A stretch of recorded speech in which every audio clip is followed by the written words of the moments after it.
Hello and welcome to the big picture. One of the most enduring problems faced in this country has been that of housing shortage. It's starkly evident in the fact that about 100 million people live in slums in India. With increasing urbanization, this problem has only been growing exponentially. In urban areas, India faces a shortage of almost 20 million houses at present, even as reports indicate that by 2031, about 600 million people will live in urban areas, about 200 million more than at present. The Union Cabinet approved yesterday the Housing for All scheme by 2022 with a slew of measures aimed at helping people to build houses through beneficial financing, apart from redevelopment plan for slums, among other things. That this decision has not come a day early is something everyone agrees. However, how will this ambitious scheme of the government, which was announced in the budget earlier this year, to build 2 crore houses in rural India and 4 crore in urban India by 2022, work out? How will the measures announced help? What have been the roadblocks and problems faced so far in achieving the goal of housing for all? What are the problems ahead? We will discuss all this today with Sudhir Krishna, former Secretary, Urban Development, Government of India, Mander, social activist and director, Center for Equity Studies, Shubhagato Dasgupta, senior fellow, Center for Policy Research, and Srinivas Goli, assistant professor, Center for the Study of Regional Development at the JNU. Welcome to all of you. Mr. Sudhir Krishna, you would agree that this is quite an ambitious program which the Government of India has taken up. We have been hearing for quite some years now that housing has to be increased. Why is it that we are still lacking in creating this infrastructure? I think the fundamental problem in not achieving housing for all is not really shortage of resources from government side. It's more of a planning issue and regulatory issue. In the sense that, overall, if you see, census says that number of households and number of housing stock, that matches, more or less matches. But the quality of houses are not good. People are living in slums. So it is like there are issues of proper planning. People are forced to live in slums, which are in the heart of cities, more for the reason of economic need and their day-to-day commutation needs, safety needs. People are safer in slums. They are able to commute less, spend less time in commutation if they live in the slums than in well-developed rehabilitation. This has resulted because several of the housing projects of the government, whether at the state level or the central level, we see the houses built outside the cities or towns lying vacant for years. Absolutely. Is that the reason? That is one major reason. And in Delhi, for example, look at Delhi, a very critical, it's a typical example, I will say. Core of Delhi is Latian zone. Full of bungalows and so on, which you don't need in today's environment. You don't need that kind of, nowhere in the world you will find this kind of luxury. Followed by a whole lot of slums and haphazard development. People have converted single-story house into 3-story, making mess on the road with cars littered around. Followed by farmhouses, which are again not required today. It's just a question of planning. It will resolve. It will resolve the problem. That's how I would say. Okay. Mander, it is very interesting. It is said that when you look at the housing shortage, it is essentially in the category of LIG and EWS. It is said that 95% of the shortage is basically in these categories, which means that all these years the needs of these categories of people have been neglected, or is it that these people have not been provided the incentives to build themselves? I agree a lot with what Sudhir ji said before me. 95% actually, you must understand, 95% of India's housing shortage is not of absolute homelessness. There is a problem of people who have no homes whatsoever. But and that's a problem that needs to be addressed.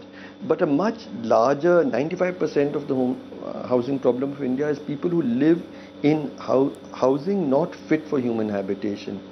And I think that a core issue, even more than planning, as Sudhir said, is actually the recognition of the legitimate right of people to to live and work in the city. The people who work and run our city are not welcomed into the city as legal citizens. So we plan either no housing for them in the cities that we plan, or housing which is so far from their work sites that it is not going to be viable for them. So we end up in a situation where we force them to live in illegalized settlements. Because they are illegal, they are at the mercy of slumlords, they have no access to sewerage, clean water, basic services, they live subhuman lives, and they are continuously insecure, they cannot build any housing stock.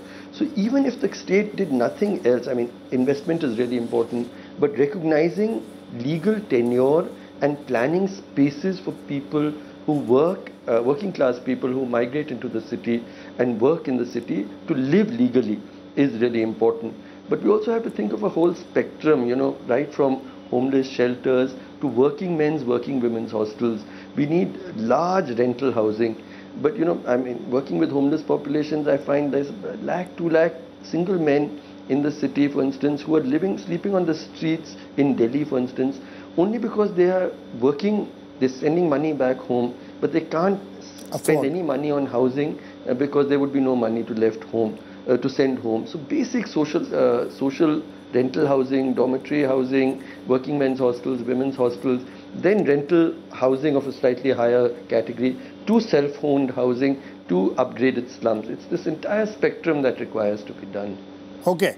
So Dasgupta, you think that all these aspects which Harsh is talking about has been taken into consideration by what the government has announced yesterday, or the plans which we have heard for the last few months? Not really.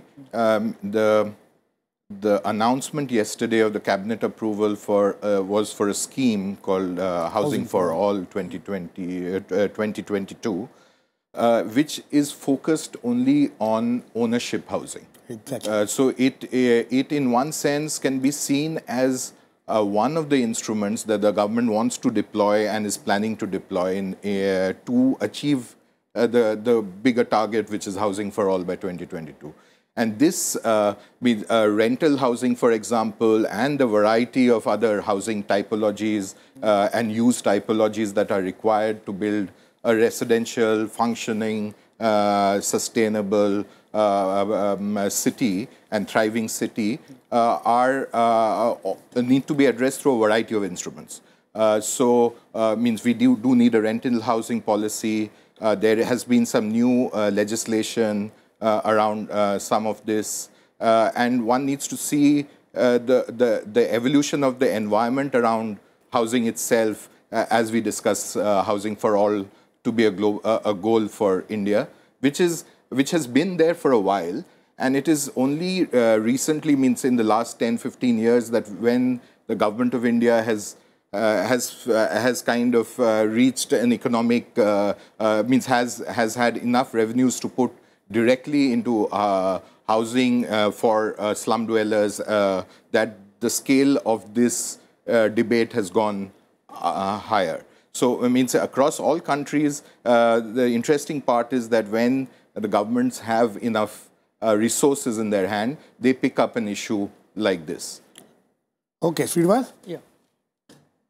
One of the things which you said is that all these things are fine, you know, good announcement, housing for all, 2022, another 7 years. But one of the key things which is said that, you know, if for this to succeed, land has to be available. And land has to be available, as Mr. Sudhir Krishna was earlier pointing out, has to be available for people. And, you know, these are all ownership houses which we are talking about.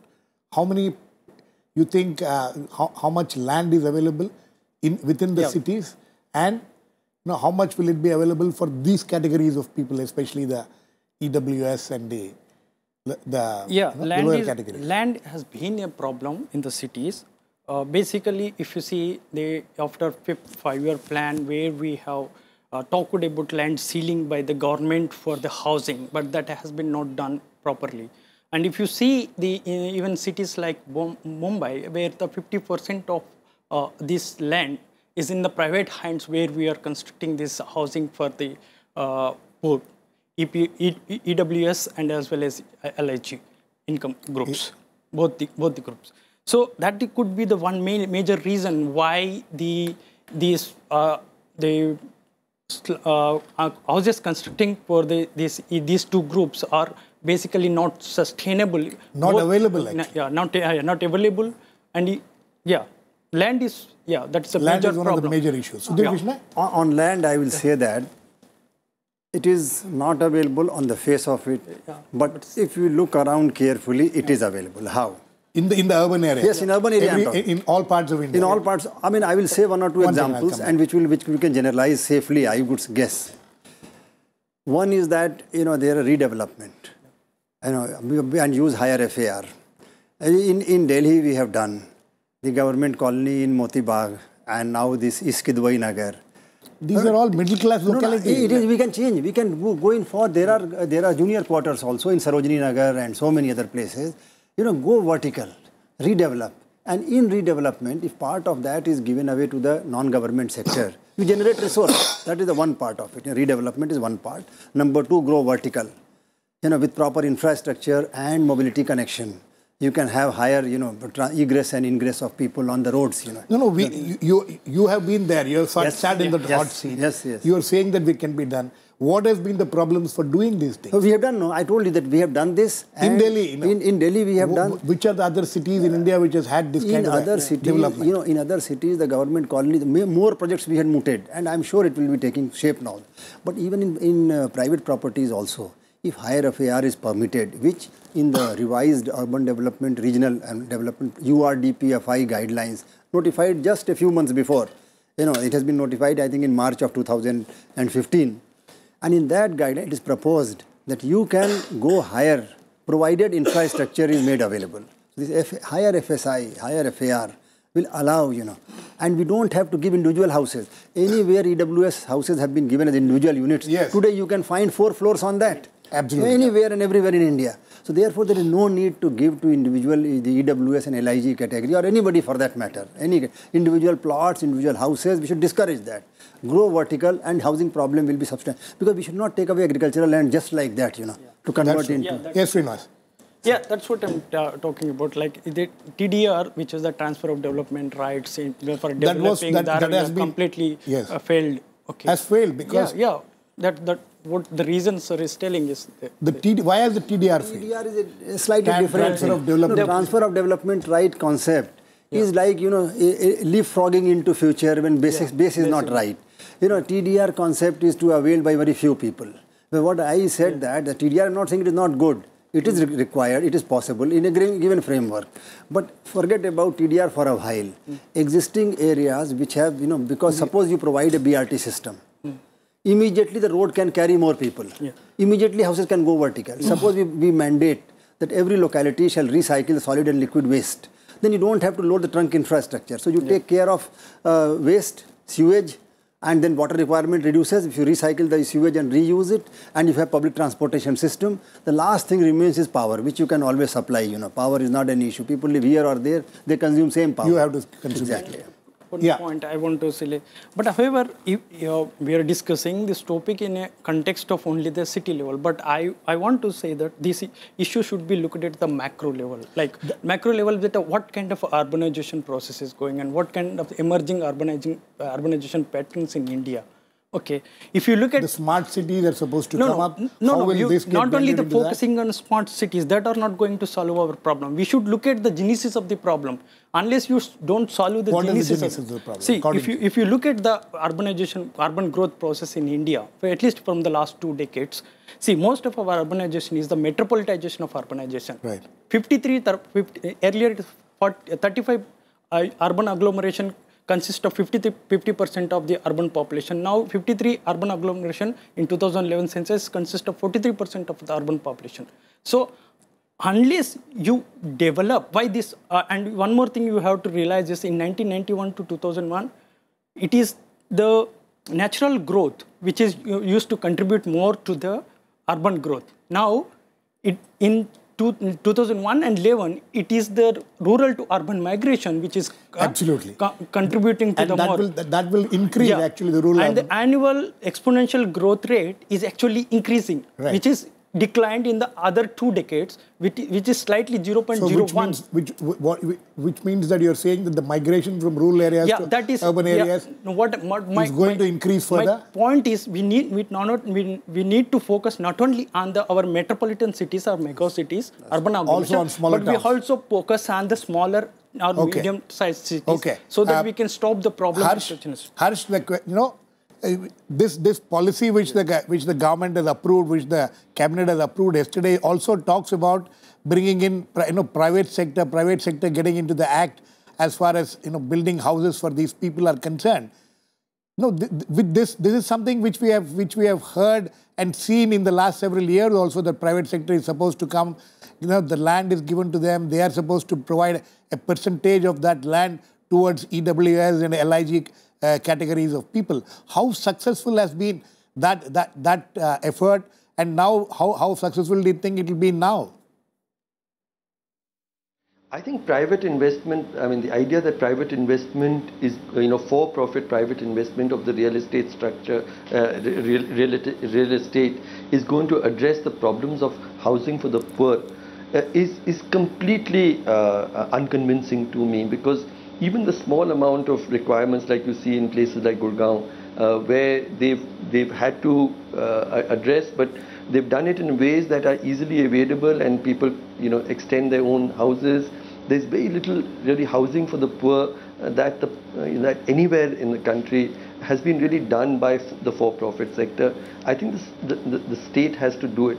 But to get into it at a more basic level, we have a growth model now which is forcing people in the millions. Agriculture is, becoming less and less viable.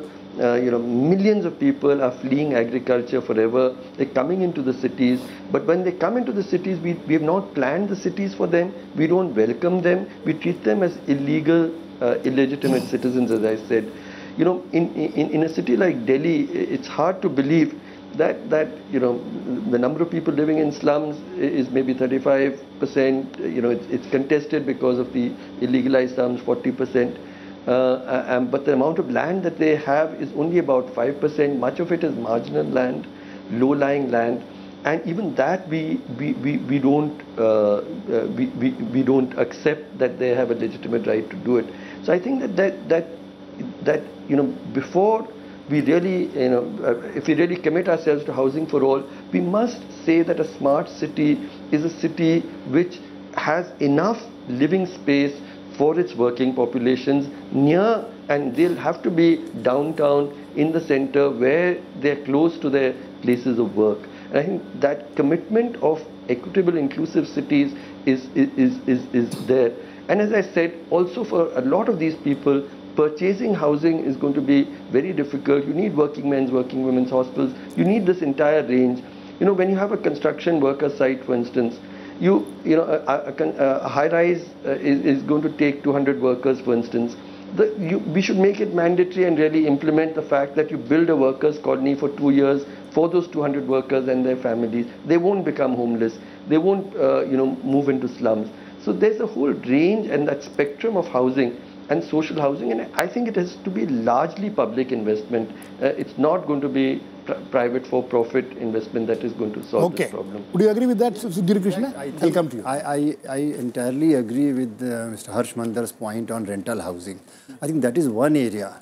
Why has it not just taken off in this country? We have not given a serious thought to it, because... No government has given a serious absolutely, thought. But world over, you see the countries which are capitalist, traditionally defined as like US or European countries and so on, or even the socialist countries, right, or even Japan. Or even in Europe also. Absolutely, everywhere rental housing, public rental housing is the fundamental of their housing in real terms. Absolutely. And that has to be given attention. And you have not only the construction workers, even you have large number of people like security guards, Everywhere there are lakhs and lakhs of even young people into first jobs and things that is like second thing. Yes, they are living in abysmal conditions in their own way. So therefore rental housing has to be promoted. But also we need to have whether we have a mechanism to control the opportunity cost in the rent. The rents and the rent size of the Rent Control Act has become redundant now, I think. Yes. I'd like to make 2 points here. One is that means the operating model in India, which is public sector investment-led ownership housing, cannot be taken very far and cannot go on to achieve in a longer term. It doesn't allow for the right models to be in place. Means if you expand the definition of private sector and just don't look at them as the large builders, then every individual is putting his own money to build most of the housing, right? So, so even on the ownership side, the private individual sector has a real long-term interest and is the final ultimate solution.